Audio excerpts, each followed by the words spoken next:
Todd Snyder. Welcome to the show. Thank you. Glad to be here. Very glad to have you. So, Todd, you're an associate professor of English at Siena College. That's right. In Loudonville, New York, right? Mm-hmm. And you teach some really popular courses like Rhetorics of Hip Hop.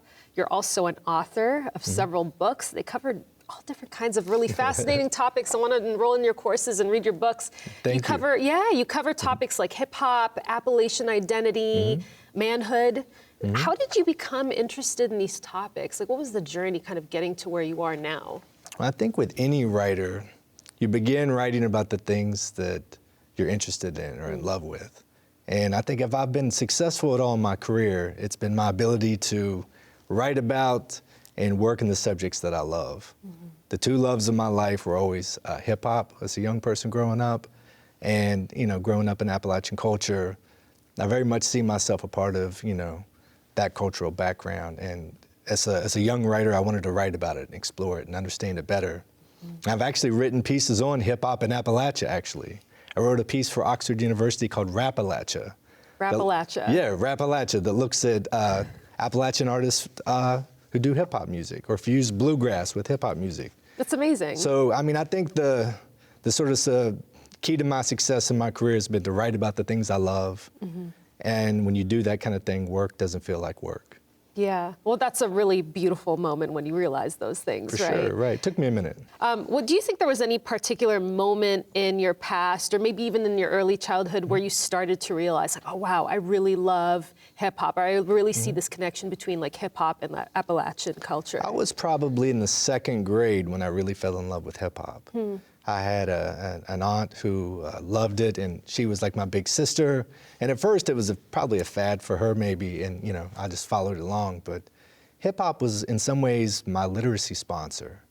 It made poetry cool. It made writing cool. Yeah. It introduced me to a world that was very different than the one around me in rural Appalachia. I grew up in a small coal mining town called Cowan in the central part of West Virginia. And for me, hip hop was this window into another culture. It was also a window into the world of literacy. And in so many ways, hip hop was my gateway drug to poetry and to writing and to the life of being a writer and books being what I do.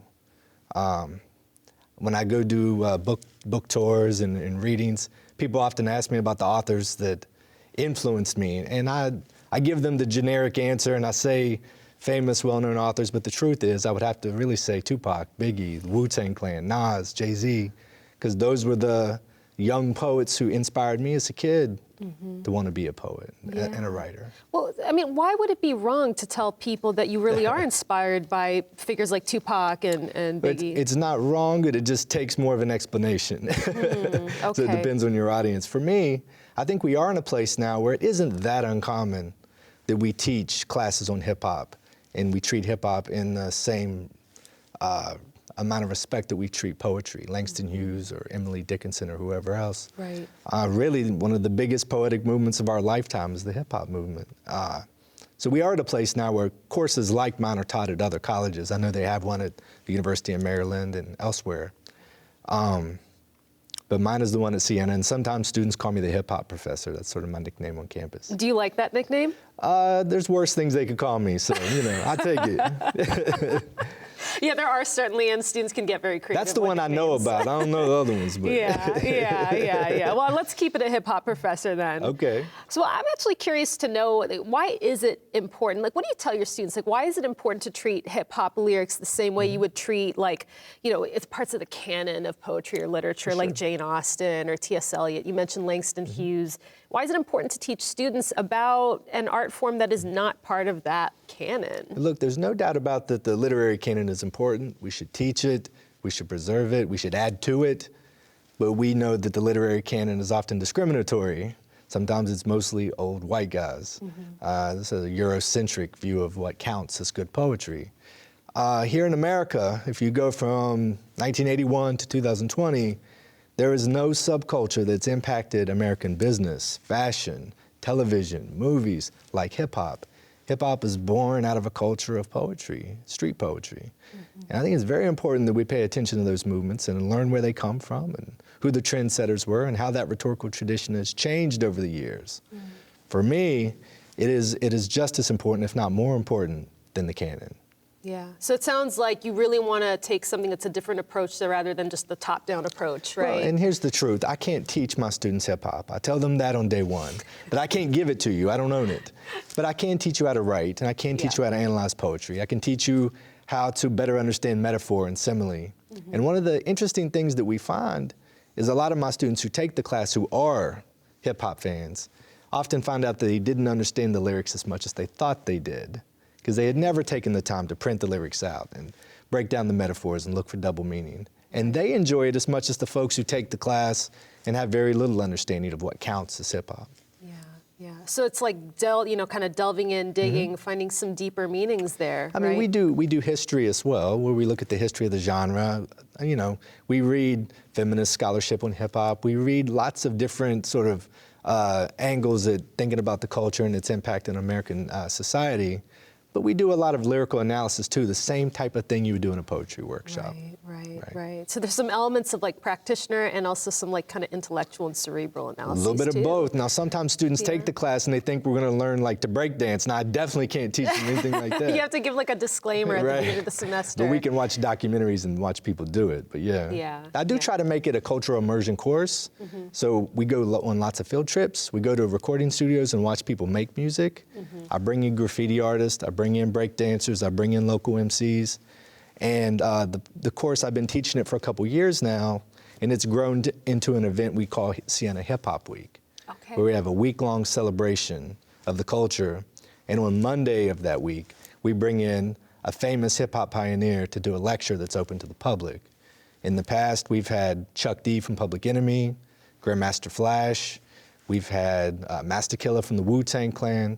Really important folks in hip-hop culture. Yeah, so these are like big names. Yeah, legends, rock and roll Hall of Famers who come and talk about how hip-hop has shaped their life. And it is so much fun, for students to get to read about these figures and then get to meet them. Right, this human face. We're now in our 7th year of Hip Hop Week at Siena. We do it every March. So it's exciting that, it's not just a class, it's something where they get to really immerse themselves in the culture. And they always come away teaching me something that I didn't know either. Yeah, it's fun. Well, it sounds like something we're definitely going to have to pay attention for in March, right? Yeah, every March we bring in somebody. So. Absolutely. That sounds amazing. Well, I want to know a little more about the books that you write and the writing process. I know you've written books in the past about like Appalachian manhood, and if I'm pronouncing that right, or Appalachian manhood. You got it. And you've also written books about hip hop. I'm kind of curious to know, you talked about like feminist writing about hip hop. Do you ever explore topics like, say manhood in hip hop and that kind of topic? Do you ever see any overlap between what you've written about in the past and more recently? I have to say a key theme in my work as a writer is the idea of manhood and where that comes from. My first book was called The Rhetoric of Appalachian Identity, and it was about me being a first-generation college student growing up in extractive industry Appalachia. My father was a coal miner. So I grew up in a family of coal miners where all the men in my family had done this hard manual labor work that dictates your concept of manhood. From that, my second book was called 12 Rounds in Lowe's Gym. That was sort of the other side of the coin. When my father wasn't a coal miner, he was a boxing trainer. So I grew up around boxing gyms. So you can imagine the constructs of manhood and masculinity that were in my home. Digging coal and punching people out. Right, yeah, it's tough work either way you go. Yeah. So, from those two projects, I think everything I come to as a teacher or a writer, I'm thinking about manhood and how that shows up in hip hop, identity performance, how that shows up in economics, or how that shows up in the performance of self on the page. It's very much a part of my muse is the idea of manhood and where that comes from and how that changes based on economics or culture or geography. It seems like something that oftentimes we don't talk about enough, I think, as an American society. Yeah, right? I think in the hip hop class in particular, it's a topic they're not used to as much. They're ready to talk about some of the other things that you would expect in hip hop, but that's one of the subtopics that I think takes a little more work on my part to get them to loosen up and be able to talk about those things. Yeah. It's not easy. No, it's not easy, but sometimes the hard things are what you get the most out of, right? Yeah, and I think as a writer, you should be pushing yourself. You should have genuine questions that aren't answered for you. Right. And I think that's sort of behind the scenes in all my writing. There's always questions that I haven't figured out yet. Right. So, right, right. selfishly, I'm following the things that are, fascinating to me. Right, right. But I think as writers, that's what you should always do. Yeah, right. I mean, what's the point in writing about something that you've already figured out, right? Right. So, and for me, growing up in the type of background I grew up in, manhood was very much, a topic that showed up in your everyday life because of the way the people had to work and Right. the way my life was shaping up as a young man. Wanting to be a writer at a young age was not a popular decision in that particular environment, Right. or not a very pragmatic profession to pick. Right. Yeah. So you had to think about that a lot more. to think about it in maybe my at life, and this- also as I look back and wrote my memoir and Right. wrote about my childhood. Right.